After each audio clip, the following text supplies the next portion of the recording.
Hi guys, subscribe my channel, like, comment, share। বাণী কাপুর ভারতীয় অভিনেত্রী। বাণী কাপুর জন্ম 23 আগস্ট 1970 একজন ভারতীয় অভিনেত্রী এবং মডেল। দিল্লিতে জন্মগ্রহণকারী বাণী ইন্দিরা গান্ধী জাতীয় মুক্ত বিশ্ববিদ্যালয় থেকে ট্যুরিস্ট স্টাডির উপর সম্মান ডিগ্রি অর্জন করেন। বাণী 2013 সালে পরিণীতি চোপড়া এবং সুশান্ত সিং রাজপুতের সঙ্গে তার প্রথম চলচ্চিত্র শুদ্ধ দেশি রোমান্স অভিনয় করেন। জন্ম 23 আগস্ট 1980, বয়স 30 বছর। দিল্লি, ভারত। ভারতীয় নাগরিকত্ব ভারতীয়। পেশা অভিনেত্রী, মডেল। কর্মজীবন 2012 সাল থেকে বর্তমানে এখনো আছেন। 1959তম ফিল্ম পুরস্কারে বাণী শ্রেষ্ঠ নবাগত অভিনেত্রী পুরস্কার লাভ করেন। তিনি তামাজাতে আহা কল্যাণময় অভিনয় করেন, যা ব্যবসায়িকভাবে সফল হয়। 2016 সালে বাণী অভিনীত চলচ্চিত্র বেবি করে মুক্তি পান। জীবন ও ক্যারিয়ার। কাপুরের পিতা অর্জুন কাঠ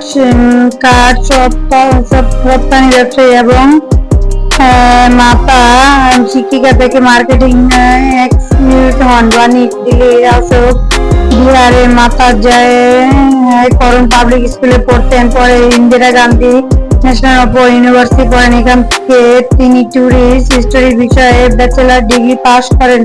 এরপর বাণী জয়পুরে ওয়েব্রোস হোটেল অ্যান্ড রিসোর্টে ইন্টার্নি করেন এবং আইটি হোটেলে কাজ করেন।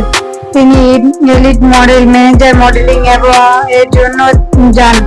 বাণী পরে যশ রাজ পুরস্কার সঙ্গে 3টি ফিল্ম ডিল স্বাক্ষর করে। শুভ দেবী রোমান্স নামে 2013 সালে হিন্দি চলচ্চিত্র মুক্তি পায় এবং বাণী অডিশনের মাধ্যমে টিকে যান। চলচ্চিত্র অভিনয়ের জন্য তিনি সুশান্ত সিং রাজপুত্র এবং পরিণীতি চোপড়া এর সঙ্গে সহ-শিল্পী হিসেবে অভিনয় করেন। চলচ্চিত্রটি বিয়ে ছাড়াই এক ভাষার বিষয়ে দেখানো যায় এবং চলচ্চিত্রের সমালোচক দ্বারা চলচ্চিত্র পজিটিভ রিভিউ পাওয়ার বাণী চরিত্রে তারা ভালো প্রকাশিত হয়।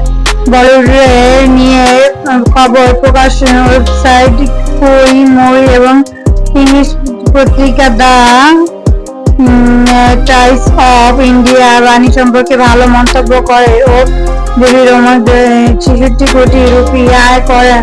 69তম ফিল্ম পুরস্কারে 2014 এ বাণী সেরা নবাগত পুরস্কার জয় করেছেন। এরপর যশ রাজ ফিল্ম পুরস্কার ব্যানারে নির্মিত আহা তামিল চলচ্চিত্রের বাণী মুখ্য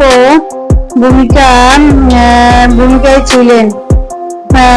এবং দেখতে খুব বিউটিফুল সেক্সি ভিডিও, অনেক খুবই ভালো অ্যাক্টিং করে থাকেন, নানান ধরনের অ্যাক্টিং করে খুব ভালো ডান্স করে থাকেন। ইনস্টাগ্রাম ফলো করবেন, my channel subscribe, like, comment, পাশে থাকবেন। নতুন আইডি সব